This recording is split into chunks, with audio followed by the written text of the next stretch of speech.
আমি অনেকটা সিদ্ধান্ত নিয়ে নিয়েছিলাম যে আমি আসলে আর কোনো ভিডিও করব না, বিশেষ করে পলিটিক্যাল ভিডিও করব না। শুধু শুধু শত্রু বাড়ানোর দরকার কি? কিন্তু সোশ্যাল মিডিয়া তো ছাড়তে পারি না, কারণ সোশ্যাল মিডিয়াতে কাজ করি, সোশ্যাল মিডিয়াতে টুকটাক ব্যবসা করার চেষ্টা করি। সো ঘুরে ফিরে চোখের সামনে বিভিন্ন নিউজ আসেই যায়। তো এটা খবর আমি দেখলাম যে যেখানে বিএনপির মুক্তিযুদ্ধ বিষয়ক বর্তমান উপদেষ্টা, বা উপদেষ্টা তো না, এখন হচ্ছে মন্ত্রী, উনি বলছেন যে জুলাইয়ের আহ, যে গণভোটের যে বিষয়টা, ওরা এটার প্রতি ওদের এমনি কোনো আগ্রহ ছিল না, কিন্তু তত্ত্বাবধায়ক সরকার বা হচ্ছে অন্তর্বর্তীকালীন সরকার এটা না মানলে ইলেকশনটা দিত না, সেজন্য আমরা আসলে অনিচ্ছা শর্তে আমরা মানছি। তো অনিচ্ছা শর্তে মানলেন আপনি, মানে কি এটা?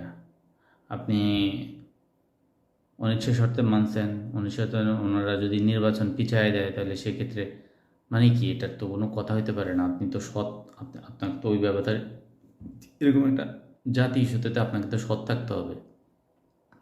আপনি যখন চুপ করে থেকে এখন যখন ক্ষমতায় আসলেন, এখন আইসা ওই জিনিসটা উঠাই দিলেন।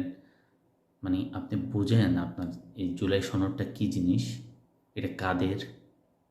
হ্যাঁ, এই যে গত 17-18 বছর নির্বাচন নির্বাচন নির্বাচন করে করে আপনাদের মাথা খারাপ করে ফেলছিলেন, সংবিধানের কথা বলতেছেন, তত্ত্বাবধায়ক সরকারের কথা বলতেছেন, হ্যাঁ, এগুলো করে করে করে করে হাসিনা কোনো স্পেস দিছে আপনাদের? ঈদের পর ঈদ আন্দোলন যায়, আন্দোলন আসে, মানুষ এই জিনিসকে ঈদের পরে আন্দোলনের কথা বলে ঈদের পরে আন্দোলনের জিনিসটাকে হাসি ঠাট্টার মধ্যে বানায় ফেলছেন।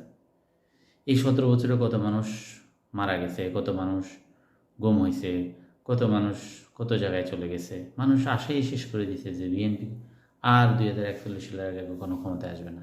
আপনারা নিজেরাও হোপ ছেড়ে দিচ্ছেন, আমি শিওর। শেখ হাসিনা মরা ছাড়া আপনাদের কোনো ইয়া ছিল না। সেই জায়গাতে এই পোলাপাইন, শত শত পোলাপাইন রাস্তায় নেমে নিজের জীবন উৎসর্গ করে দিয়ে আপনাদের উদ্ধার করলো। এখন আপনারা জিনিসটা ফেলে দিবেন,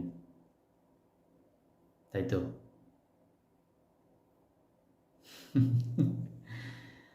না, পারবেন না। আপনারাই বিলীন হয়ে যাবেন। এটা করতে যান, কারণ আপনারা তো একটা নিমক হারাম হয়ে গেছেন এখন, তাই না? আপনাদের এখন মনে করে যে তরুণরা মনে করে আপনারা এখন আসলে ওই সময় তাদের সাথে ছিলেন, কিন্তু আপনারা তাদের লোক না,